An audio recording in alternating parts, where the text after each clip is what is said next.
And this parasha is the most appropriate parasha for women.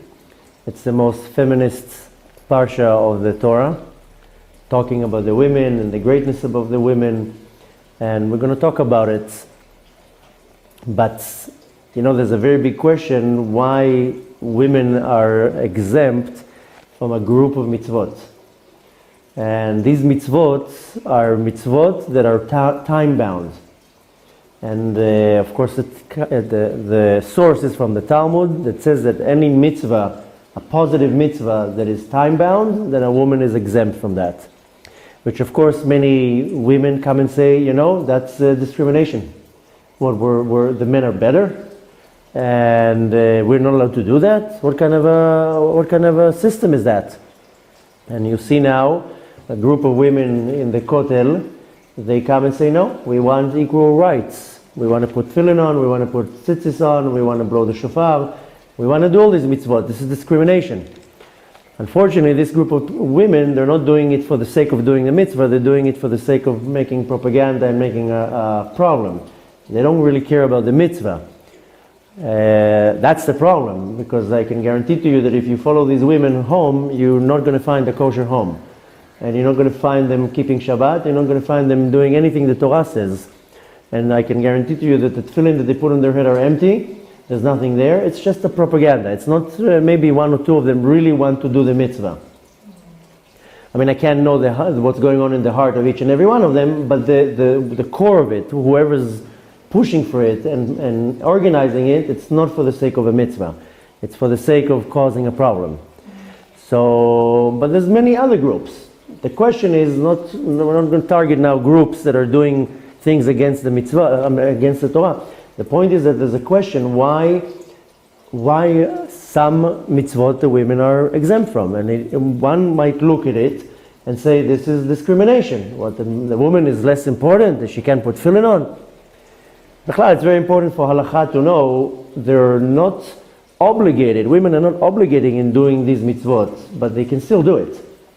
So this is according to halakha. If the halakha says that a woman is not obligated in putting tefillin on because it's a time-bound mitzvah, she's not prohibited, she just doesn't have to do it. So we know in history there were several women that used to put tefillin on. Rashi's daughters used to put tefillin on. Michal, David HaMelech's wife, used to put tefillin on. But we see that these are women that they were not simple women, they were big tzadikot. They obviously saw the reason for that. It's important to know that the mitzvot, the positive mitzvot, that the women are exempt because they're time-bound, they're not obligated, but they can still do it. But that's not the question. The question is that we want to talk about is why. Why the Torah takes a group of mitzvot and says to the women, you don't really have to do it. So, women are very, very special. Not for nothing we opened this center for women can learn and be educated. And many times I expressed my opinion that women are much more important in Avodat Hashem, and women have much greater virtues than men. And really, it's all depending on the women. Rabbi Shimon Bar Yochai says, "B'zchut nashim tzadkaniyot yatzanu mimitzrayim." With the merit of righteous women, we left Egypt, and with the merit of righteous women, we're going to go out of this exile. So the women are more important. We have to see in the Torah where the Torah points it out. So I heard a funny story that there was a rabbi in Israel who wanted to make a big Torah institute. And you want to make a big yeshiva, a big Torah institute, you need a lot of money. And where do you get money? You go to the United States. There's no money here.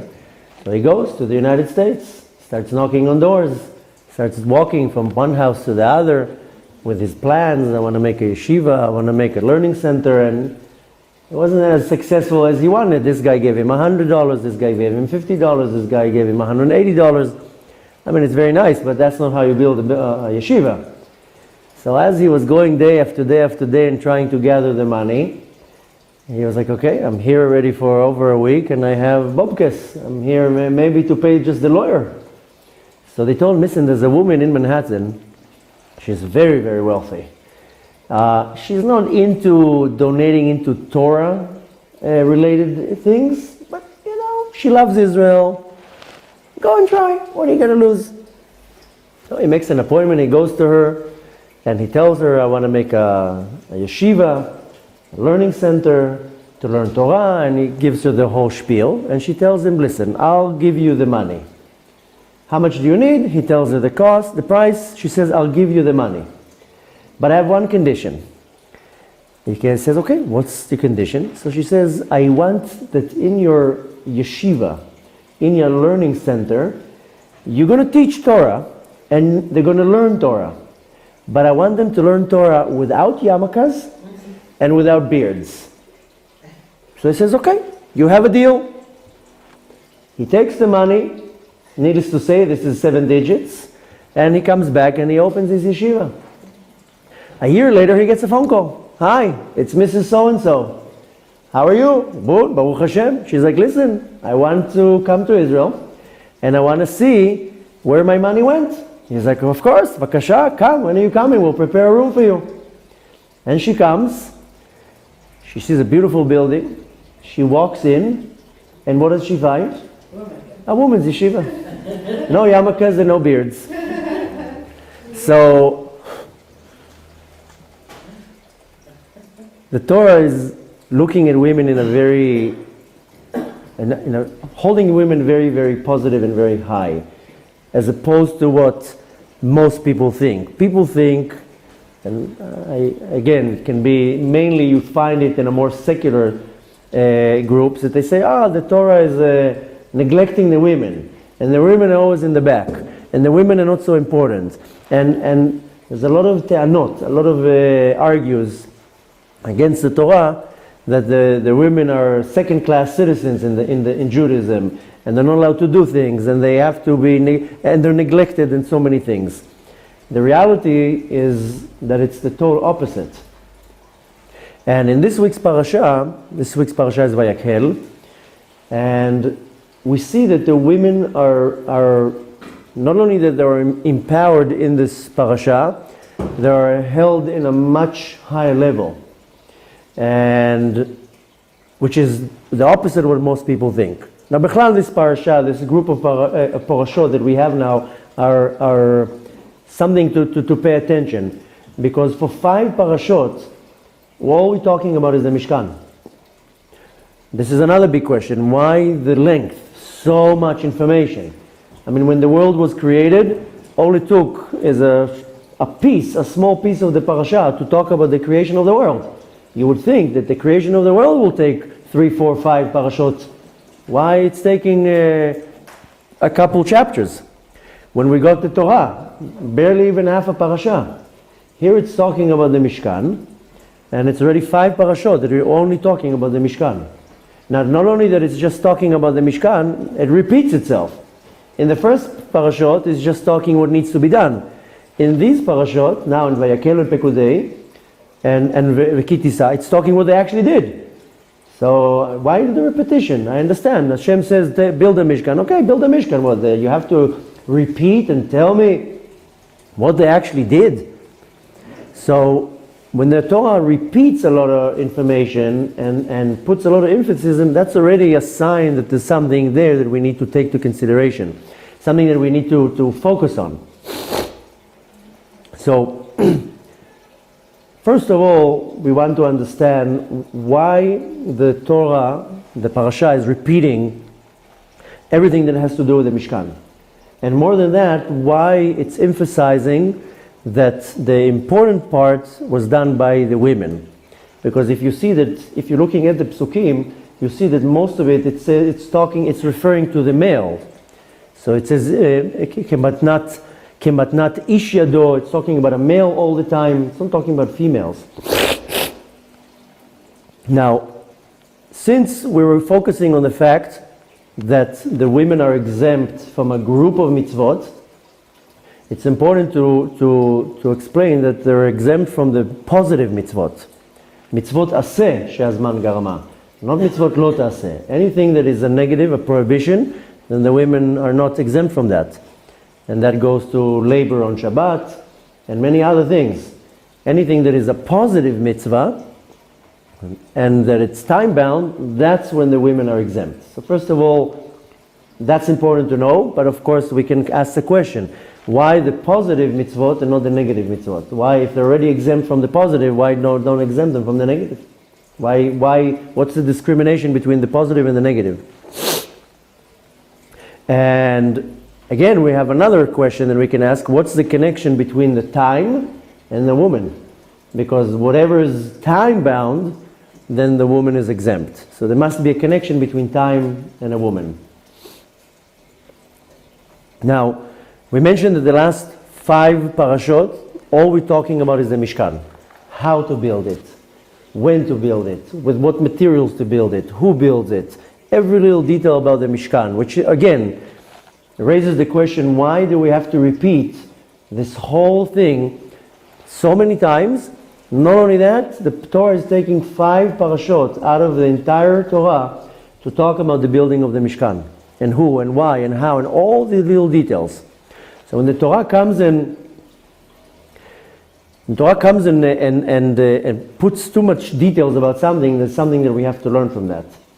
And I can tell you that one thing that the Torah is emphasizing here is that everything that has to do with the Mishkan, including the donation to the Mishkan, it's just talking in a male tense, that the men had to give the donation, that the men had to build everything, that the men, like as if the women didn't have to do anything about it. The reality is that the women donated much more, and they did much more. But the Torah is focusing on what the men had to do. Bechlal, there's an argument why the man was created first and not the woman. So of course, when you ask the men why the man was created first, so the men will tell you, listen, because if the woman would be there, she would give too many advice, and we didn't want the advice of the woman, so Hashem says, okay, let's just do the man first.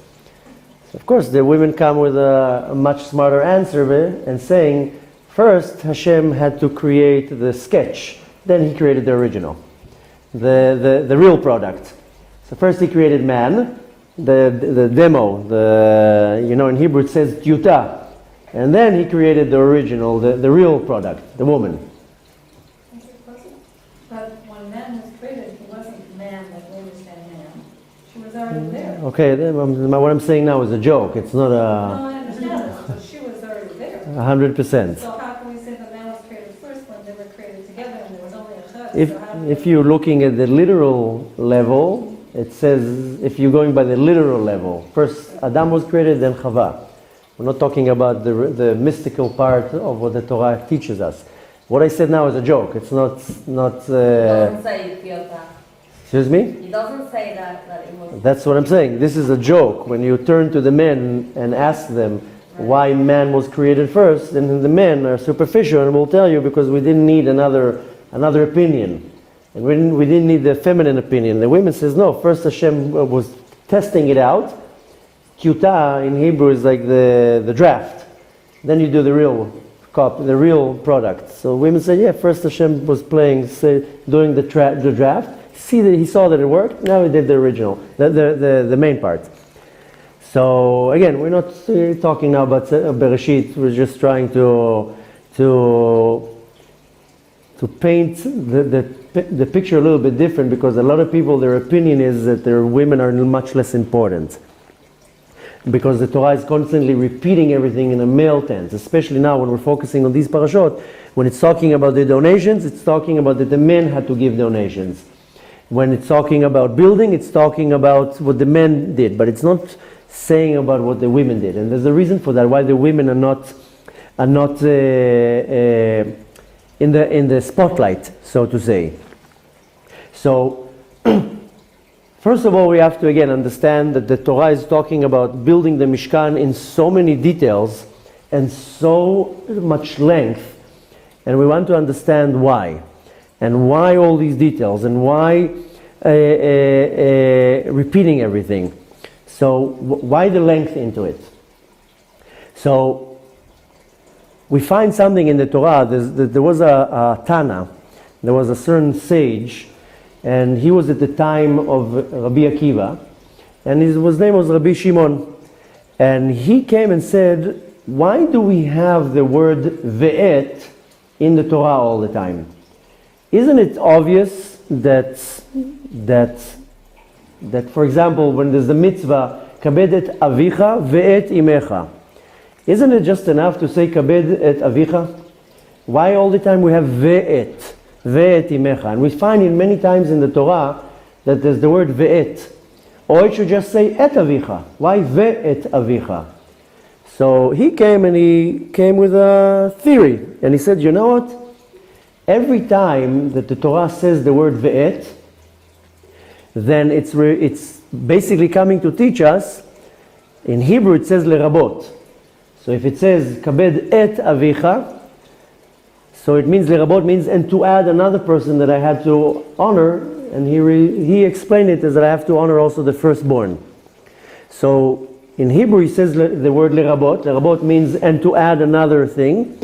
So he was able to lidrosh, to explain that every time the Torah says ve'et, means it I have to add another person or add another thing to it. And then he got to one pasuk that he came to a problem. And the pasuk says ve'et Hashem Elokecha tira. So he explained that every time we have the word ve'et, it means that I have to add another person to it. So who do I need to fear? It says ve'et Hashem Elokecha tira, and Hashem, the God, you should fear. So who is there another entity that I have to fear? So he says, okay, my theory is not working so well, and cancel my theory. Don't accept my theory. So came Rabbi Akiva and says, no, you're actually right. Because when it says ve'et Hashem tira, that Hashem Elokecha tira, God, your God, you should fear, when you're adding the word ve'et, it's talking about the Talmidei Chachamim that they come to teach the Torah. So I have to fear, the Torah says I have to fear the Kadosh Baruch Hu. And when it says the word ve'et, lerabot, I have to add another. Who else do I have to fear? The Talmidei Chachamim, the rabbis that come to teach me the Torah. So I have to accept and to fear, not to fear, to be afraid, to respect and to honor the Talmidei Chachamim that they come to give over the Torah and to teach me all the rules. Because a lot of people come and say, they have the tendency of saying, oh, that is from the rabbis. It's not from the Torah. It's an invention. And that's where a lot of people come to distort the Torah and say, no, the Torah says very clearly this. But when the rabbis say, oh no, that's from the rabbis, I don't accept what the rabbis say. So this Gemara, you can find it in Tractate Psachim. That's where it's talking about. It's talking about this Tana, Rabbi Shimon, was saying that every time you find ve'et, where do you find it? Because in this parasha, why is it connected to this parasha? If you open this parasha, every second sentence is ve'et. You'll find there dozens of times the word ve'et. Ve'et klei Mishkan, ve'et yeriot Mishkan, ve'et. Constantly it says ve'et, ve'et. Meaning that we have to understand that what it says in the Torah is the Torah comes and tells me things in the short version. It doesn't come and tell me too many things into length and into details. Ve'et and. It's not exactly and, because I'll give you an example when it's talking about ve'et yeriot Mishkan and the covers of the Mishkan. Or when it says kabed et avicha, your father, ve'et imecha, and your mother. So you can't really translate it as and, but in some sentences it will go and. The word and. But again, it's not exactly the translation.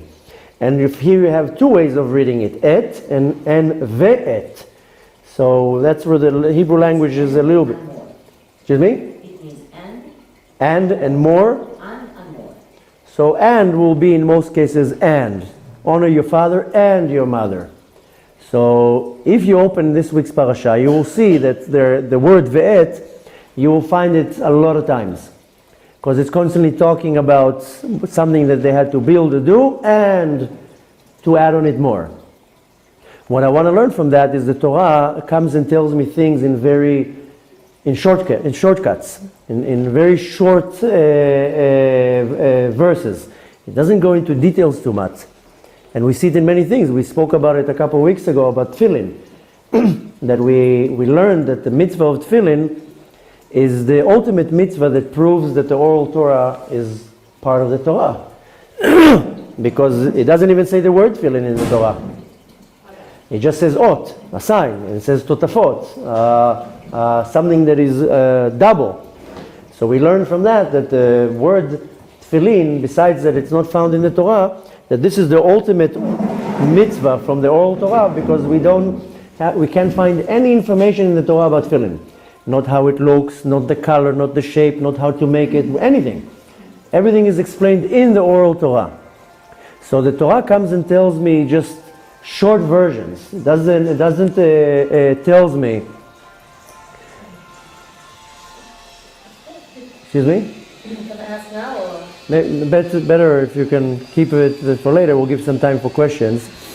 So the Torah comes and tells me things in short sentences, not going into details. But here we find that the Torah goes in length in regards to the building of the Mishkan. Now, why do we see that? Why do we see that the Torah repeats something over and over? When it finds favor in it. When the Torah finds favor into a certain act, then it will repeat it once or twice. That's why we see that the Ten Commandments was repeated twice. Here, when it comes to building the Mishkan, it's repeated even more than twice. But how do we see it in this parasha? That first it says how to do it, then it repeats and says how it was done. But the Torah comes and repeats something and goes into length, into something when it finds favor into a certain thing. Where do we see it the first time in the Torah? When Eliezer went to get Rivka.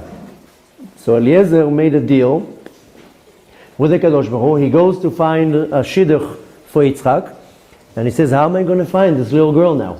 I'm going into this new town, I don't know anybody there, and how am I going to find a little girl? So he tells the Kadosh Baruch Hu, if you'll make this little girl appear to me in a miraculous way, then he does his conditions. And sure enough, when he comes, right away he finds Rivka. And then we see in the Torah that right after he repeats the exact same story to Lavan. And he tells him, don't ask what happened to me. And he repeats the whole scene again. Word by word. The Torah could come and say, don't ask what happened to me, a miracle. Why does the Torah go in length to repeat the exact same story? So when the Torah goes in length to repeat something, it goes to show you that it finds favor in the Kadosh Baruch Hu's eyes. And again, we saw another example when we got the Torah. And every time you'll see repetitions, you know that the Kadosh Baruch Hu finds favor in it. So, to give you one example out of many, and in most of the cases, when it's talking about a prohibition, a mitzvot lo ta'aseh, then it doesn't repeat it too often. So, for example, lo tignov, lo tirtzach, don't steal, don't murder, it doesn't repeat it too many times. The mitzvah of Shabbat, it repeats 13 times in the Torah about the mitzvah of Shabbat. To show you again how much it has favor in the eyes of the Kadosh Baruch Hu. We can learn something that is off the subject, but we can learn from that the Torah repeats 36 times about loving the convert. So just shows to show to you the favor that Hashem finds in the converts. That the Torah goes out of its way for 36 times to repeat to us, so we should understand that we should love and respect and accept the converts.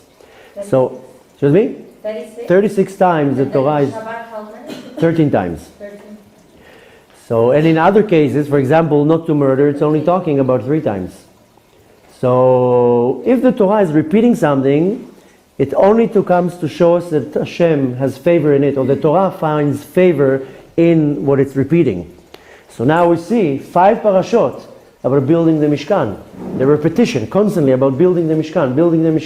It didn't repeat so many times about getting the Torah, or getting the 10 Commandments, or creating the world.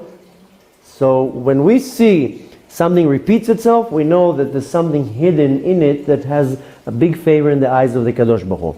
Now,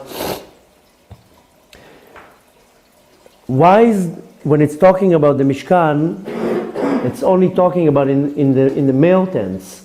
talking about what the men need to do and what the men had to do and how they contributed. The reality is that the women contributed much more in contributions, and most of the labor that was done for the Mishkan was done by women, not by men. Because it had to be done in a very particular way, in a very artistic way, in a very precise way. The Torah doesn't go into length to say that, but it's actually, that was the reality. One way where we see it is that when the men had to give the donations to the Mishkan, it wasn't such a big deal, because we see that the men, whenever they were requested to give something, they just gave. When it was time to give money for the golden calf, they just gave. They didn't ask questions. They right away. It was the women that says, no, golden calf, no, we're not participating. So, same thing with the Mishkan. It was just announced, okay, we need money, so the men, okay, we need money, here, take money. For the Mishkan, the women actually came and gave, and they gave much more than the men. The difference that we see here is that when the women gave, it was much more unique, because they gave without being asked, and they without being commanded. When the men were commanded to do something, they just gave it. They were commanded, so to say, to give money for the golden calf. They didn't ask too many questions, they just gave. With the Mishkan, it says that all the men had to give, everybody had to give. The men said, okay, how much? They wrote a check, here, give. The men are much more superficial. The women were like, no, we're not just giving to whatever you ask me to give. The reason why the women are not announced, so to say, in what they did, is to show you that they gave from their heart. They didn't give because they were commanded. And they gave because that's what they wanted to do.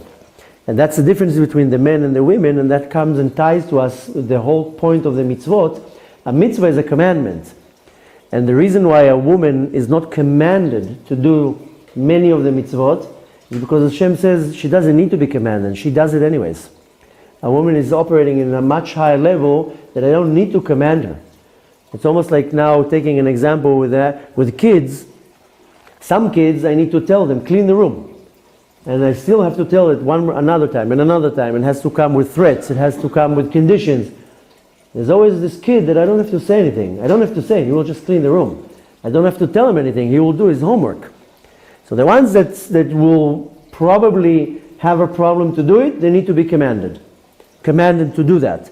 The ones that don't need, that will do it anyways, I don't need to command them to do that. So, there's a concept that is, I mentioned it a couple times, especially when we learned about Chanukah and Purim, that in the future, when Mashiach is going to come very soon, then the mitzvahs are going to be cancelled. We're not going to have mitzvahs anymore. So of course there's a lot of, it raises a lot of argument. Where do you see it? Who said that? The mitzvahs are eternal. Anyways, this is all mentioned in the Gemara. It's not that I'm inventing anything. But we know that le'atid lavo mitzvot itbatlu, the commandments will be cancelled. So there's many ways to look at it.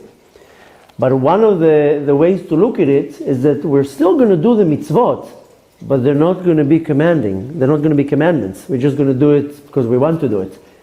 Now, why do I put tefillin? Because Hashem commanded me to put tefillin. Why do I do something? If you would now come and tell me, you know what, this year we're taking a break. Today is a Shnat Shemitah. Not only that we don't have to work the land, you know what, I'm giving you a break. No tefillin, no tzitzis, no praying. You don't have to do anything this year. I can guarantee to you that the synagogues are going to be empty. If I don't have to put tefillin on, why should I bother do it? I got a discount right now. A very small group of people will say, no, I still want to do it.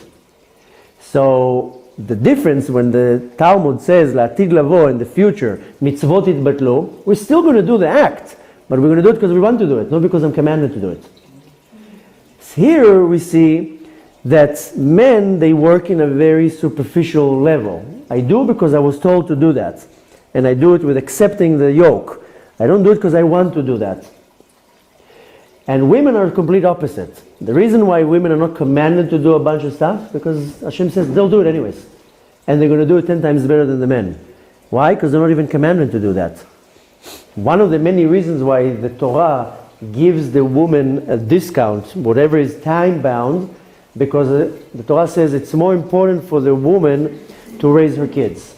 And if I'm going to start telling the woman to put tefillin and put tzitzis and pray 3 times a day and do all these mitzvot that men have to do, she wouldn't be able to run the home. And the chinuch, the upbringing of the children and running the home the right way is much more important from her to do the mitzvah. Whenever she wants to do, she will do it by herself. And the Torah finds much more importance in running the home the right way and raising the kid the right way. That's where you find the connection in the Mishkan, because our home is the Mishkan. And the repetition on the Mishkan so many times is because that's where Hashem finds favor. Why? Because that's when the Jews actually changed. Before that, they were just complaining. If you're looking at the history of the Jews in the Torah, it's only complaining. Give us water, give us food, give us meat, take us out of Egypt, do this to us. Constantly the Jews are coming with requests, and of course Hashem doesn't say to them, what are you giving in return? Look at now at the history when we're reading now that they're going in the journeys in the desert. All they're doing is complaining. We don't have water. We want meat. We want this. They're in slavery. Get us out of slavery. Constantly they're complaining and demanding. This was the first time that they went out of their way and they changed in the building of the Mishkan. They already failed in the sin. They already understood that they went against the Kadosh Baruch Hu. This was the first time that they came and said, okay, now we want to correct it. Now we want to change here. So Hashem says, oh, now I see a big change in their attitude, and that's where Hashem finds favor in the building of the Mishkan. But where do we compare the building of the Mishkan in our days? Because we don't have the Mishkan anymore. The Mishkan was something temporary. It was only in the desert, and only when they walked into Israel, till they built the Beit HaMikdash, they had a Mishkan. Mishkan is a temporary tabernacle. Then they built the Mikdash. That was the opposite of temporary. How would you say that? Permanent Mikdash. So where do we find the building the Mishkan in our days? Is building my home. My home is my Mishkan. My home is my Mishkan. I mean, if you want to look at it in a more personal way, everything that I do is my Mishkan. My mind is a Mishkan. My thoughts, my speech, my business. When HaKadosh Baruch Hu comes and says, "V'asitem li mikdash v'shachanti betocham," you should build for me a sanctuary and I will dwell in you. It's not me just building a beautiful Beit HaMikdash. Hashem says, make your home a Mishkan, that I'll feel comfortable to come in it, that there's not going to be anything impure in there, that there's not going to be something not kosher in there. So my mind has to be a Mishkan, my thoughts, my action, everything that I do has to be a Mishkan. A Mishkan in Hebrew is a place where something yachol lishkon, something that can dwell in it. That's why the Shekhinah is called Shekhinah, because it's shochenet betoch haolam hazeh. It dwells in this world. That's why it's not called in a different way. It's called Shekhinah, from the lashon lishkon. So Mishkan is when something is able to be dwelling in it. So Kadosh Baruch Hu says, you want me to be in your mind? Then make your mind a Mishkan. Get all the junk out of your mind. I can't dwell in your mind when day long all you're thinking about is gossiping and lashon hara and cheating and all sorts of impure thoughts. You want me to dwell in your home? Then I can't dwell in your home when your home is impure. And everywhere Hashem says, you want me to dwell in your Mishkan? Make it holy. So how is that related to our day? Because our house is our Mishkan. And it seems, it's not always works like that, but it seems that in most cases the husband is the one who goes out and works, and he's busy getting parnasa, in most of the cases, and whether learning or doing whatever he needs to do, and the woman is the one who's building the Mishkan. That's why Hashem says, hey, I want you to have free time. I want you to have free time so you'll be able to have everything exactly how it should be. But if you want to look at it in a much deeper way, Hashem says, I don't need to command you. A man, I need to stand with a stick over his head and say, go and pray now, go and do that. If not, like I told you, if we would get now a discount, the synagogues would be empty. Yeshivas would be empty. A very small amount of men would voluntarily go to pray or learn or do any type of mitzvah. If we would have a year off, then I would have to build a sukkah. I would hire somebody to build a sukkah. I would hire somebody to do everything for me. But I'm commanded to do it. It's okay, so I do it. And not to chas v'shalom, I'm not saying lashon hara about people, but a very small fraction of men would will want to go and pray or do all these mitzvot. With women is the complete opposite. You see that a woman, she's not obligated, a woman is not obligated in some cases to do certain mitzvot. And you see, for example, a woman, a man has to be in the synagogue on Rosh Hashanah, he has to hear the Tkiyat Shofar. A woman will show up with the 10 kids and the strollers and everything, and after, getting everybody out of bed, a man just wakes up in the morning and goes to the shul. And you see the women who makes all this effort to go out of their way. So Hashem says, I don't need to command you, because I know you're going to do it anyways. And when I don't command you and you do it anyways, then it's done in a much higher level.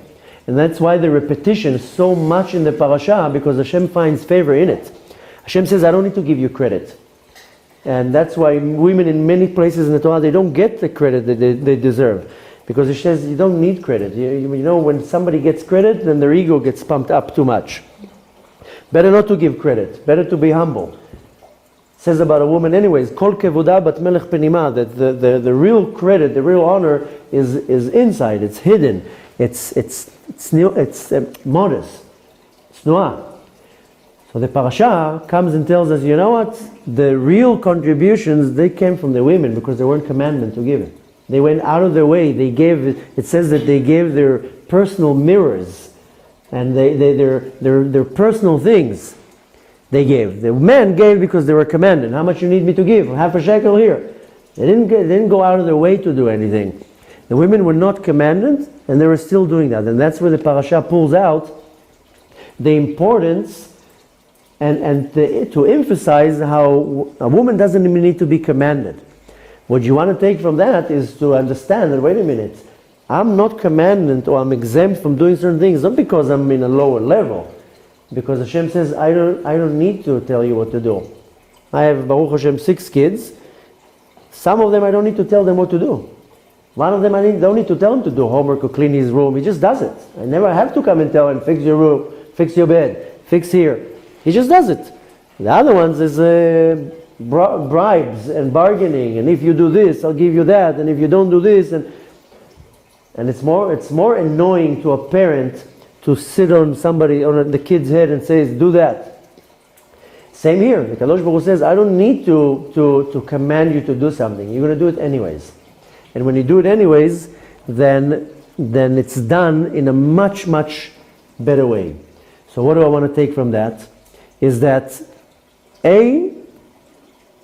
you have to understand that the role of the woman is much more important and powerful than the men. Now I know now I'm talking for ladies, but online, Baruch Hashem, we have thousands of men that are looking now, they'll be looking now at this video and be like, whoa, where? I'm unsubscribing now. You're talking now only about the women. The point is not to chas v'shalom look at it in the wrong way for a man. For a man, the lesson here is to understand the importance and the role of the woman and to respect his wife in a way to understand, hey, I'm in a much lower level that I have to be now commanded to do something. My wife doesn't even have to be commanded to do that. She does it by herself. And she does have the exemption, so to say. Doesn't mean she can't do it. But there's no pressure, so to say. Hashem says, first take care of what you need to do. It's much more important that your house and your household is going to be holy and everything is going to be done the right way. And the chinuch, the educating of the kids, is much more important because they're the one who's going to take over and going to continue. I heard not too long ago an amazing story that many years ago there was a Russian family, and that was in the time in Russia that you couldn't be a Jew, you couldn't do anything, everything had to be hidden. So I don't know all the details, but in one family the husband somehow got out and he had to go, he had to get parnasa, he somehow got out of Russia. And what happened was that the wife stayed there with 3 boys.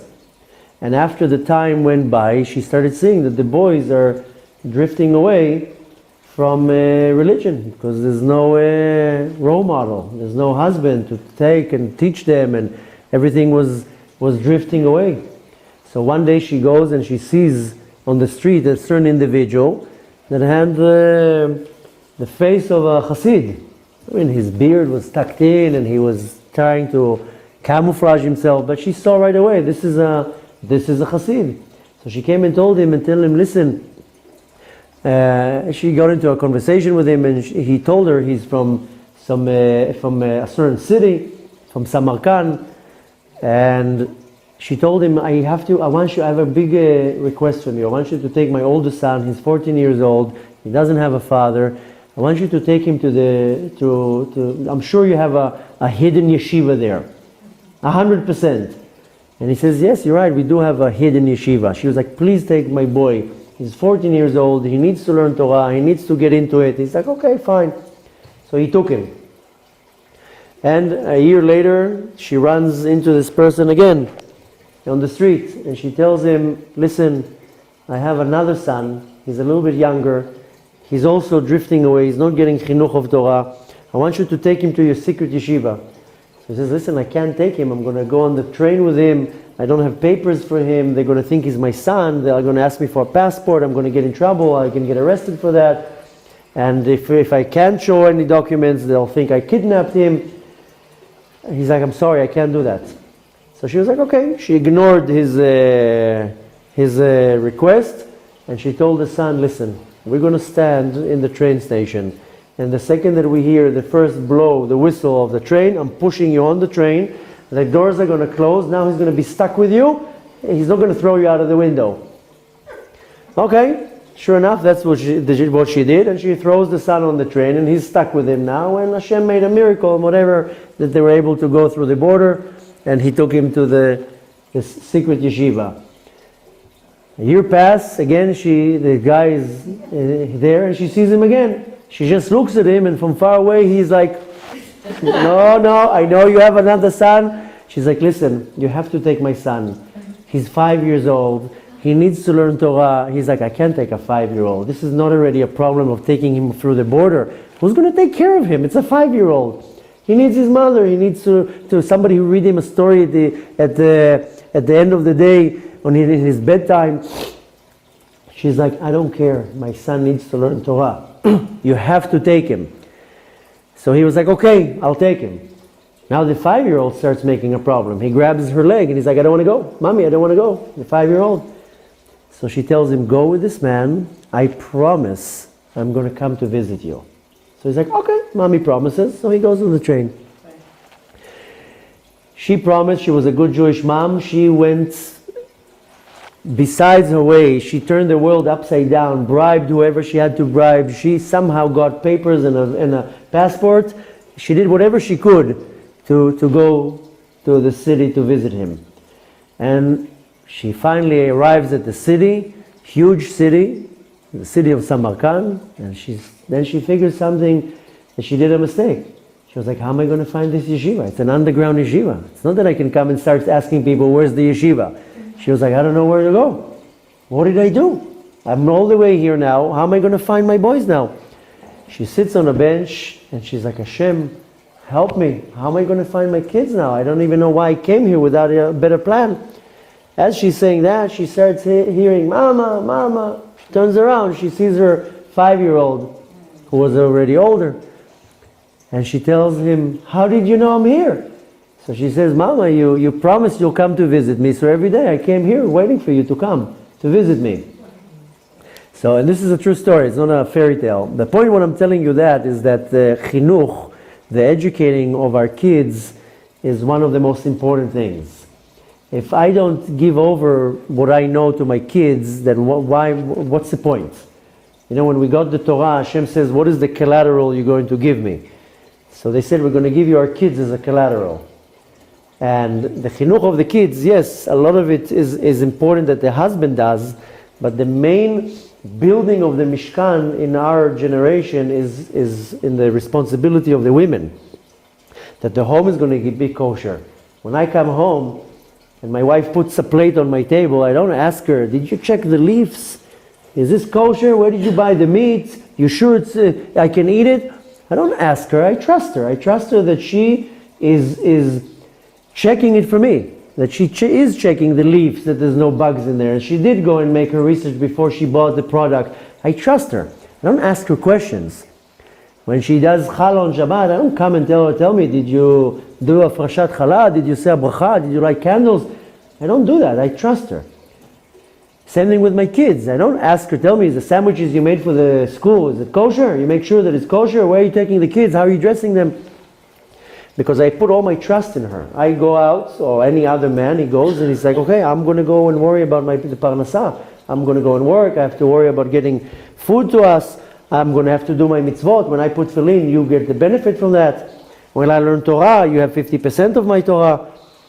It's more like 100%, but we share 50-50. So the main building of the Mishkan, the responsibility falls on the woman. That the home is kosher, that the house is holy, that she is holy. And that's why Hashem says, you know what, I'm not going to bother you with mitzvot. I'm not going to bother you. If you want to do it, you can do it. You don't have to. But you don't have to. If you want to do it, then when you do something without being commanded, you do it with all your heart.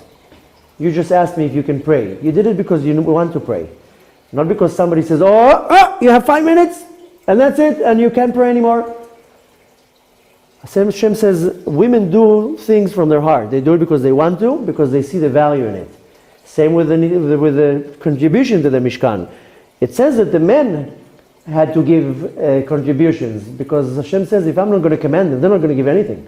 They're going to be cheap. They're going, no, I'm keeping my money for my own fun.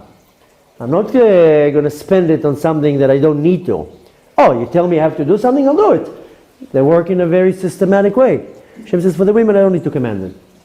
I don't need to command them to do something. They'll do it. And they'll do it with all their heart.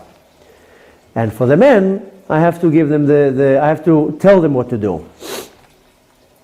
So, what I want to take from that is that, first of all, for the ones who think that the women are second grade citizen in the Torah, it's the complete opposite. The Torah says, no, the women are much more important and they're a much higher level.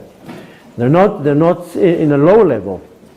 And for the question is why the women are exempt, first of all, it's very important to know that they're exempt from the positive mitzvot. From something that is negative, any mitzvot lota says they're not exempt, they still have to do that. From the positive is because Hashem says, if you want to do it, then you'll do it. You'll find the time to do it. I'm not going to have to bother you for that. Really what I want to take from that, whether it's a female or a male, a woman has to understand that a lot of women, they might feel that, hey, the Torah doesn't give me so much importance, or the Torah is not giving me enough credit, or why does the men seem like they're more important? So I'm coming to tell you that when the Torah is not mentioning something, it's only because it sees the importance to it. And that's why this Rabbi Shimon that says that every time we have the word ve'et, it means it's to include another thing. That's why you see kabed et avicha ve'et imecha. The first commandment is honor your father. But when it says ve'et, one can say, learn according to Rabbi Shimon, and it's talking about the older son. But it's also adding that anything that we say, the ve'et, is the Torah says, I don't need to mention too many details. So what you want to learn from that is that the Torah doesn't have to come and say, oh, you're so great, you're so good. No. When the Torah doesn't say something, it means that's where it finds the most importance. That's why it doesn't need to repeat too much. That's why the women don't get commanded in the Torah in many things. Because Hashem says, I don't need to tell you that. You're the good kid that does it anyways. So the important thing to take from that is that it's very easy to fall into this level of saying, maybe I'm not important enough in the eyes of the Torah. Maybe Hashem thinks the men are more important. He gives them all the commandments to go. And I'm sure that many women will be like, why can't the husband stay home and babysit? I want to go and pray. I want to go and sit now in the synagogue and pray and enjoy. Let the husband go and babysit now and run after the kids and change their dirty diapers. I want to do the more important things. The point is that the Torah says that you don't need credit for what you do. Don't expect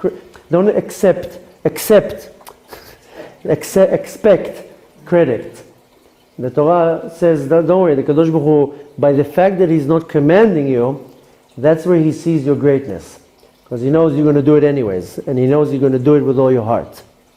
And more than that, especially for the men need to understand, if I'm talking because we have a lot of viewers that are men, but you can also tell your husbands, you know, the man is commanded because if he's not going to be commanded, he's not going to do it. And the men need to understand the importance of the woman and to allow the woman also to have her space and to do whatever she needs to do and to respect that and to honor the woman in such a way. But wait a minute, I'm actually much less important. I'm much less important than the woman that the Hashem says, okay, I'm not going to give you free time to do whatever you need to do. I'm not going to corner you to do stuff that you can't do right now. But mainly what the point that I want to take from that is how important it is the building the Mishkan of our life, our own Mishkan. And that mainly falls on the responsibility of the woman keeping the house kosher, keeping the house pure and holy. And both parties need to understand the importance from that. And what you want to take from that is that everything that you do, you don't need right away receipt saying, oh, you did great. Le'efech. That usually we want to see right away credit. I want to see something. That's why last week I mentioned that they failed in Chet HaEgel, in the golden calf, because they were waiting for Moshe for 39 days. And the 39 days corresponded to the 39 prohibitions, the labors of Shabbat. So they did 39 days, and they were like, okay, we did the 39 melachot. That's it, we're done. Oh, now they see there's no result.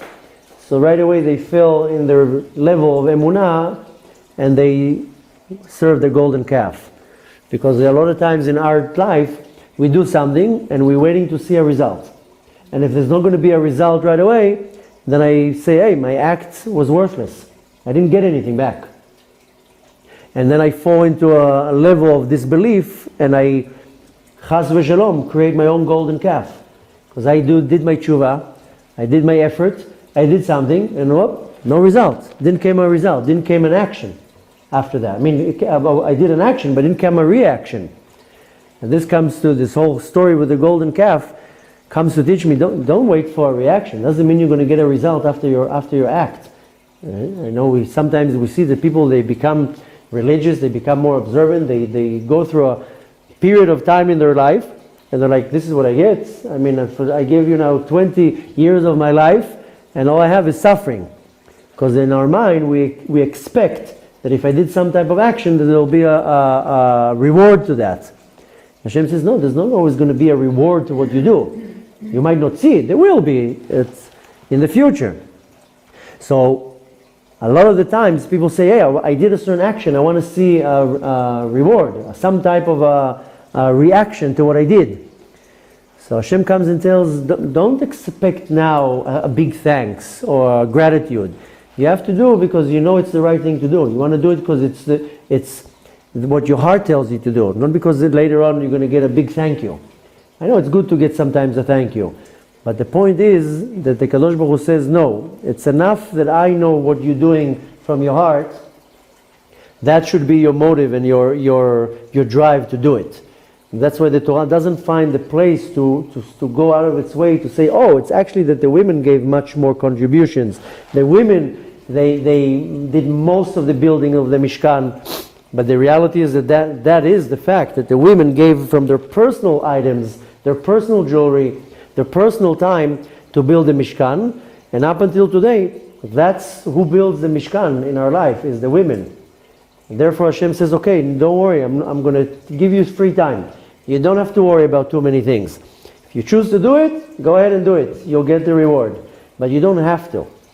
More than that, you want to take from that's where you see how Hashem values more, and I'm not saying it in a negative way towards the men, but Hashem values the level and the power of women that says, I don't need to command them to do that. They'll do it anyways. And if they're not going to do it anyways, it means that they had a long day with their kids and fixing the home, and they can't find the time to pray now. But when they do find the time, they'll do it with all their heart. And they'll do it because they want to do it, not because I told them to do it. So, Bezrat Hashem, this should motivate you to continue doing what you're doing under the radar, and to do things because you want to do it, and to find the place in your heart and saying, you know what, even though I don't really need to do it, then imagine the nachat ruach that Hashem gets when I go out of my way to do something. And this enough should motivate the women to understand how great they are, and to motivate the men to understand how powerful their women are, and to help them and to find the time to do what they need to do. It doesn't mean that the husband, if he's busy working, that he doesn't have to participate in the educating of the kids, or in the taking care of the house, or anything else. So it's important that even the women, in their gentle way, to make the husband understand that, wait a minute, even though you think that you are exempt from doing certain things in the house, you also have to do what you need to do and pull your weight there.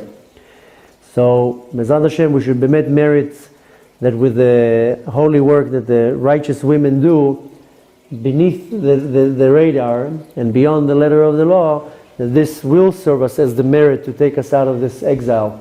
Exactly how Rabbi Shimon Bar Yochai says, and later on it was quoted by the Arizal and many other Gedolim, that Bizchut Nashim Tzadkaniot Yatzanu miMitzrayim, with the merit of righteous women we went out of Egypt, and with the merit of the righteous women we will go out of this exile.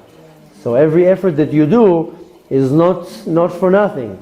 And everything that you do, even though you're not commanded, or you're doing it with your busy daily schedule, just that you know that your efforts are not for nothing. In the same way that the ladies, the women then build the Mishkan, we're building now the Mishkan. So Bezrat Hashem, this should motivate the women to do much, much more, and to know that they don't need to get the credit right now. That it's enough that the Kadosh Baruch Hu knows what they're doing. So Bezrat Hashem should continue successful in your Avodat Hashem, and Bemet, may Hashem take your holy merits and bring us the redemption. It should happen very soon, speedy in our days.